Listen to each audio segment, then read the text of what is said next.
My name is Shivani, Siroya. I'm 28 years old. Great. And what are you doing right now to make the world a better place? I started an organization called InVenture, and what we do is we work with micro enterprises in developing communities, and we provide them with expansion capital so that they can not only grow their businesses but also create jobs in their underlying community, which we believe is a sustainable approach and a way to get the entire community as well as these business owners out of poverty.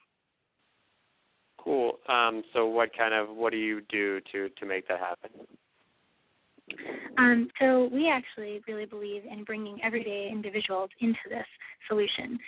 So we've developed an online platform that allows anyone to actually come online, pick the business owner of their choosing, read their story, see how they actually, their business plans and see what they plan to do with that money, and also what they plan to take with those revenues and actually reinvest back into their communities.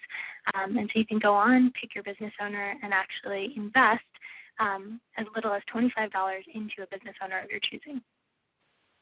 Great. How old were you when you started this, and what was the inspiration? Was there a moment that you decided, or was it more of a gradual thing? Yeah. So I started the organization. We started on the ground in January of 2010, so we're almost a year old now.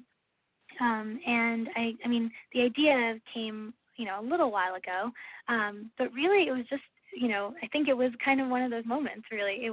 I was actually thinking of, taking this model and going to a different organization and, tried to make that happen. And then somebody just, because of the bureaucracy and because, certain things take a while, the person who I was working with just turned to me and she was like, this is a really good idea. You should just go do it. And I thought about it, and so I went home and, and I looked online, looked everywhere, looked through, I talked to my mentors at, the UN where I had previously worked and tried to ask them if somebody was working on this, because I really didn't want to reinvent the wheel if it was already occurring. And the closest thing that I could find was something that's happened in Islamic microfinance. And, but there were issues to why that model had really not gotten any traction. So then I, thought about it again, and I really went through the process of talking to a lot of people to find out if this existed. And a lot of people said, one, that there were so many risks, but I really felt like if nobody was doing this type of product really had to exist for these business owners because, I was able to see firsthand that, there really wasn't this kind of bridge between microloans and what traditional banks could offer them. So that was the impetus behind it. Great. You kind of touched on this a little bit, but what are some ways you've worked across traditional boundaries or broken traditional stereotypes to get things done? Well, and I'm not sure if other organizations do this, but I think the big thing was that we really focused on getting on the ground as fast as possible because I think because the model is so new, you can sit there and, read all the research and the theories and things like that. And, right now we are seeing that the research is coming out saying that, microloans or microcredit really isn't going to, necessarily take individuals out of poverty in the short term, and it's not really having an impact on the community, the surrounding community, or on education, women's empowerment or health. So I think for us, the most important thing was to start our pilots and really, then start to refine and actually, customize the model as you go forward. Because if our model is really to meet the needs of these business owners, until we get on the ground and actually, are working with them day to day, we're not going to know what they need. So I think, in terms of maybe something that was a little bit out of the box, it was really just getting on the ground as fast as possible. Great. What are some of the challenges you see facing young people today, either in the U.S. or abroad, in the work you're doing? Well, in terms of abroad, I think, I'm not sure. It could actually apply to both. I think that a lot of people it's hard to find work right now, right? I think that's the big thing. And I think that, especially in the U.S., there are so many young organizations starting that I almost think it's, it's a great time to be a young person in the U.S. right now because, it allows you to kind of explore different options and work with people that are trying to change the way things work, the systems.